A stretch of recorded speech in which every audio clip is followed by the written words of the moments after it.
I still remember the first thing I noticed before I even made it to my porch. It wasn't the smell of fresh paint. It wasn't the little strip of blue painter's tape stuck to the brick walkway. It was that strange feeling you get when something you've looked at every single day for years suddenly looks wrong. My front door had always been a deep evergreen color, the kind of rich green that looked almost black after a rainstorm and caught the afternoon sun just enough to make the whole little porch feel warm. That door greeted me every evening for almost 8 years, and I never once imagined I'd come home to find somebody had erased it without asking. Instead, staring back at me was a flat, pale tan door with uneven brush strokes still drying. A few drops of paint running toward the bottom panel, like whoever did it had been in a hurry. There was a folded notice tucked under the welcome mat that simply read, "Exterior color corrected to comply with architectural standards." That was it. No signature, no warning, no explanation. I actually laughed for a second because I honestly thought somebody was playing a prank. Then I realized my spare key no longer slid smoothly into the lock because there was fresh paint inside the keyhole. And that's when it stopped being funny. My name's Ethan Brooks, and until that afternoon, I was probably the least interesting homeowner in our little townhouse community outside Franklin, Tennessee. I paid my dues early every month, trimmed my tiny flower bed every Saturday morning, waved at my neighbors, and mostly kept to myself. The courtyard where we lived wasn't fancy. Just 18 brick townhomes wrapped around a shared green space where kids chased each other during the summer and retirees walked their dogs every evening. Everybody knew everybody, at least enough to borrow a ladder or bring over soup when somebody caught the flu. When I bought my place years earlier, the builder had handed me a folder with every approval document, every warranty, every color specification. That green door wasn't my idea. It had been there since the day the home was built. Nobody questioned it for almost 3 decades. Then the HOA board changed. The old board had been made up of neighbors who mostly wanted to keep the lights on and the grass cut. The new board, well, that was different. The new president was a man named Leonard Pierce, a retired corporate compliance manager who treated our little neighborhood like he had just been promoted to CEO of a Fortune 500 company. Every email he sent sounded like a legal memo. Every sentence ended with something about preserving community harmony or protecting neighborhood standards. If the trash can stayed outside an extra hour, Leonard noticed. If someone's wreath stayed up 2 days after Christmas, Leonard noticed. If a flower pot wasn't centered on the porch, somehow, Leonard noticed that too. At first, most of us just rolled our eyes. Every neighborhood has somebody who likes rules a little too much. We joked about it during cookouts, laughed about his perfectly measured mulch beds, then went back to living our lives.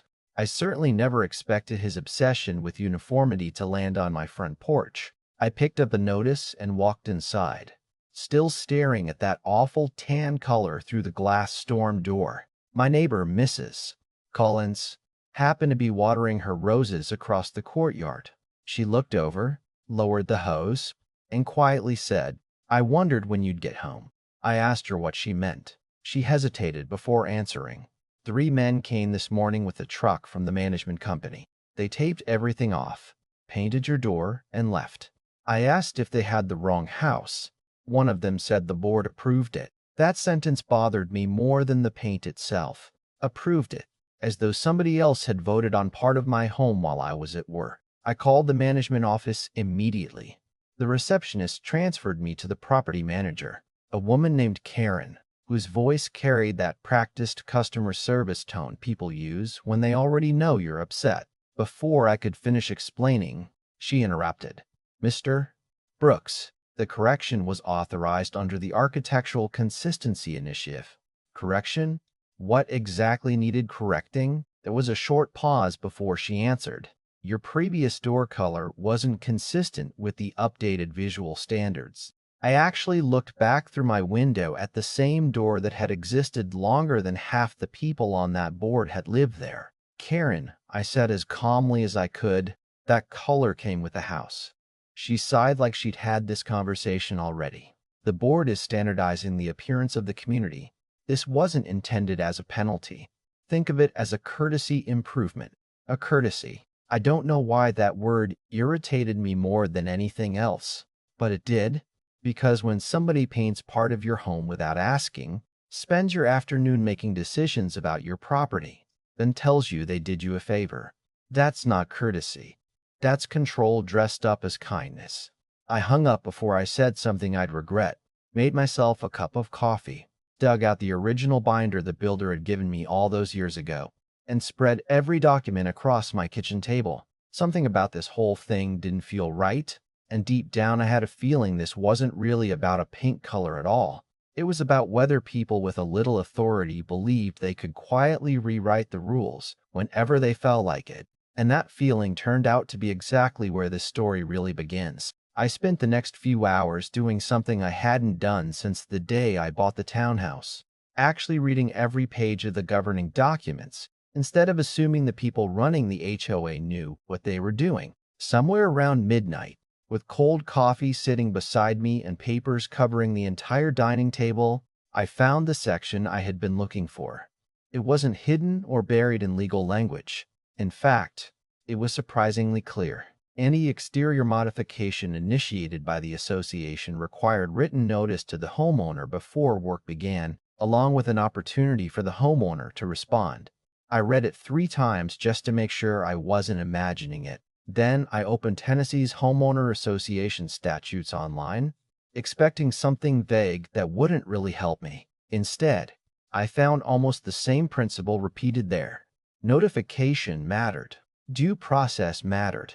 The board couldn't simply decide something on Monday and send a paint crew on Tuesday because it happened to fit somebody's personal vision of perfection. Suddenly, this wasn't about a green door anymore. It was about whether rules existed for everyone, or only for the people paying dues. The next morning, I drafted a simple letter. No threats, no accusations, no emotional language. I requested 3 things: a copy of the approval authorizing the repainting, documentation proving they had notified me beforehand, and any architectural record showing my original door color had ever been considered non-compliant.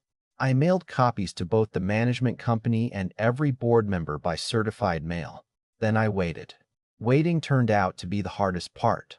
Every afternoon I'd check my mailbox hoping somebody would simply admit a mistake. Instead, 2 weeks passed without a single response. Meanwhile, the tan door became a conversation starter throughout the courtyard.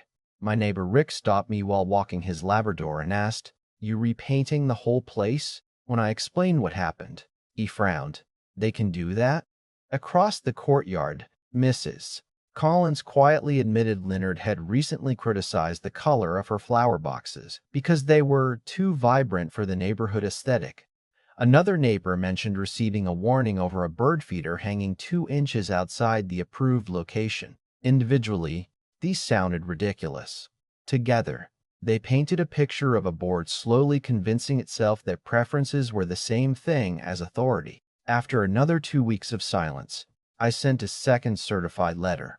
This one was even shorter.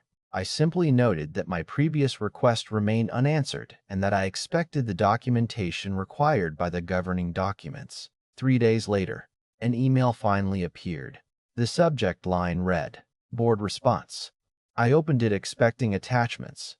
There weren't any. Leonard had written exactly 4 sentences.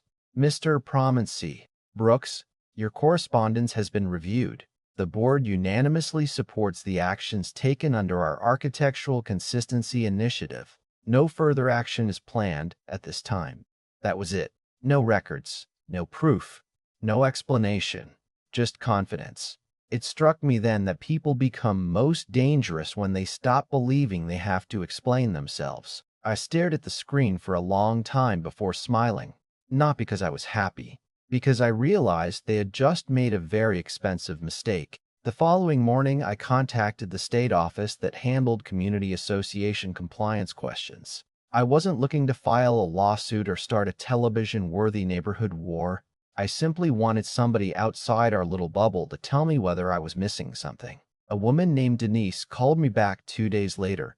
She had one of those calm voices that instantly lowers your blood pressure. After listening to everything, she asked me to email copies of the notice. The bylaws, Leonard's response, and the builder's original paperwork. About an hour after I sent everything, my phone rang again. Denise didn't sound surprised. "Mr.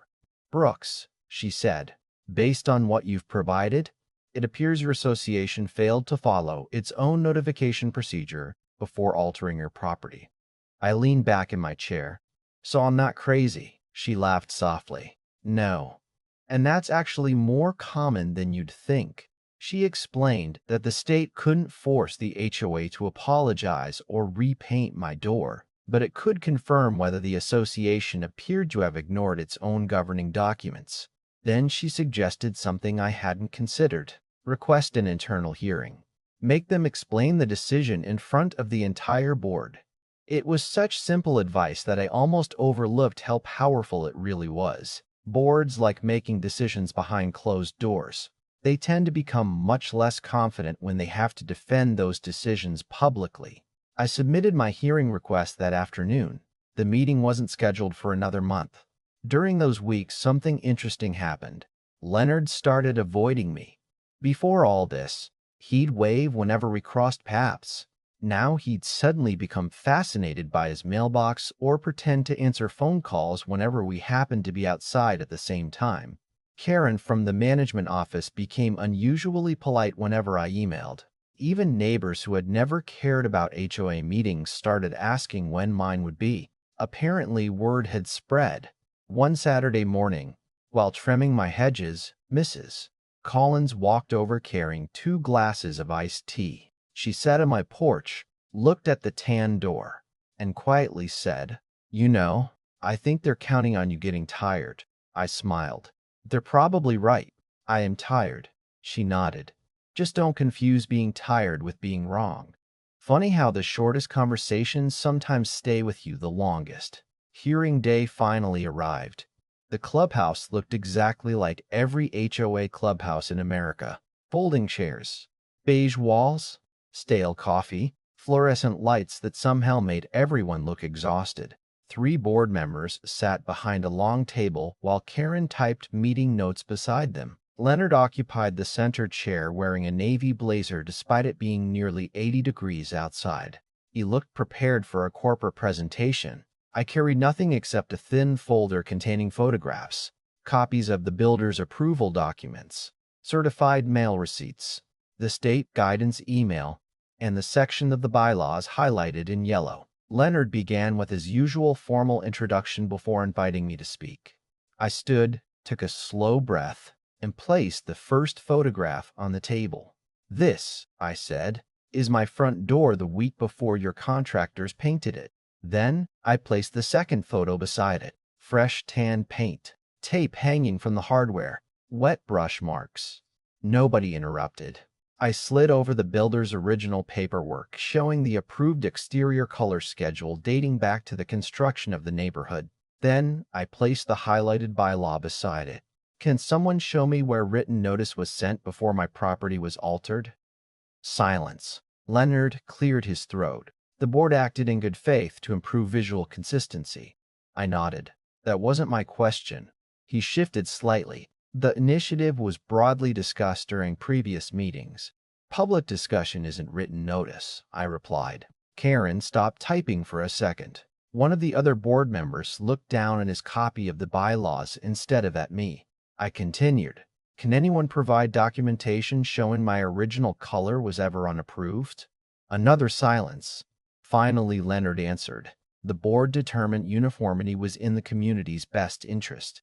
I couldn't help smiling. "I'm sure you believe that. But the governing documents don't say you can skip procedure whenever your intentions are good." You could actually feel the room change. The confidence that had filled Leonard's email weeks earlier had quietly disappeared. Neighbors sitting in the audience exchanged glances. Nobody whispered. Nobody coughed. It was the kind of silence that only happens when everyone realizes the answer isn't coming. I finished by placing Denise's written guidance from the state office on the table. "I'm not asking for special treatment," I said. "I'm asking the board to follow the same rules it expects every homeowner to follow." Then I sat down. The board thanked me for my comments and announced that a written decision would be issued after executive session. No debate, no apology, no explanation. As I walked toward the parking lot, Mrs. Collins caught up beside me. "How do you think it went?" she asked. I looked back through the clubhouse window, where Leonard was already speaking rapidly to the other board members, his hands moving much faster than they had during the meeting. For the first time since this whole thing started, he looked nervous. And somehow, I had a feeling the real battle wasn't over yet. It was only now beginning to cost them something far more valuable than a gallon of paint. The letter arrived a little over 5 weeks later, folded neatly inside an ordinary white envelope that looked far less important than everything it represented. I stood in my kitchen for a moment before opening it, almost amused that months of frustration, certified mail receipts, late-night reading sessions, and one uncomfortable hearing had somehow come down to a single sheet of paper. The first paragraph acknowledged what they carefully called a procedural oversight. I actually laughed out loud when I read those words. Not mistake, not violation, certainly not apology, just procedural oversight, as though someone had accidentally misplaced a comma instead of authorizing contractors to repaint part of someone else's home without permission. The letter went on to state that the association would restore my front door to its original approved finish at no cost to me. There was no explanation of how the decision had been made, no admission that Leonard's architectural consistency initiative had ignored the very bylaws he claimed to protect, and absolutely no "we're sorry." But honestly, by then I didn't need one. About 3 weeks later, the same management truck rolled into the courtyard. Only this time it arrived after I had received written notice nearly a month in advance, complete with the date, time window, contractor information, and contact number if I wished to reschedule. I couldn't help smiling when I read it. Apparently 30 days of notice had suddenly become very important. The painters were different from the first crew. One of them knocked on my door before unloading a single brush. "Morning, sir," he said. "Just wanted to confirm you're still good with today's work." I looked over at the tan door that had irritated me every time I came home for months, then back at him. "Yeah," I said. "Funny how much easier this is when somebody asks first." He chuckled, though I had a feeling he didn't know the whole story. I spent the morning on my porch with a cup of coffee while they worked. There was something strangely satisfying about watching that pale tan disappear one careful stroke at a time. Layer by layer, the deep evergreen color returned, richer than I even remembered. The new finish was smoother, cleaner, professionally sprayed instead of hurriedly brushed on. By the afternoon, the door looked exactly the way it should have all along, as if the previous months had simply been an odd detour that left everyone a little wiser. A few neighbors wandered over throughout the day. Rick looked at the finished door, shook his head, and laughed. "You know what's funny?" he said. "This whole thing wasn't really about paint, was it?" I smiled. "No, it never was." About 2 months after that, every homeowner in our community received a thick envelope from the board. Inside was a revised architectural policy. One section immediately caught my attention. Any association-initiated exterior alteration now required no less than 30 days written notice, documentation of the reason for the work, and an opportunity for the homeowner to respond before any contractor could begin. I read that paragraph twice before setting the papers down. There it was. The rule they had ignored had now become impossible for future boards to overlook, whether Leonard wanted to admit it or not. The policy had changed because somebody finally insisted that the people enforcing the rules should have to follow them too. Not long afterward, another annual election came around. Leonard didn't run again.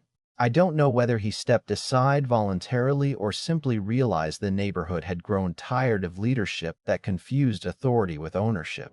We never had another conversation beyond the polite nod whenever our paths crossed. Sometimes I wondered if he still believed he had been right. Maybe he did. People rarely rewrite the story they tell themselves. As for me, I still live in the same townhouse. The brick path is still narrow. The courtyard is still quiet. Kids still ride bicycles in circles during the summer. And every evening I unlock that same evergreen front door. Most people walking past would never guess there was once a months-long battle over something as ordinary as a paint color. But every time I slide my key into that lock, I'm reminded that small moments often reveal much bigger truths. Rules matter most when they're inconvenient. Power is tested not by what it can do, but by what it chooses not to do. And sometimes the strongest way to stand up for yourself isn't by shouting louder than everyone else. It's by calmly handing people their own rule book and asking them to read it. Looking back now, I don't think I won because I was smarter than the board or because I knew more about HOA regulations. I won because I stayed patient while they underestimated the value of their own procedures. They thought they were repainting a front door. What they actually repainted was the relationship between every homeowner and the people elected to represent them. So now I'm curious what you think. If you had come home and found your HOA had changed part of your property without even telling you first, would you have let it go because it was just a door, or would you have pushed back the way I did? Was Leonard simply trying to improve the neighborhood, or did the board cross a line they should never have crossed? Let me know your thoughts in the comments, because I'd genuinely love to hear where you draw the line between community standards and personal property. And if you've ever dealt with an HOA that forgot its own rules, share your story too. Don't forget to like the video, subscribe to the channel, and I'll see you in the next one.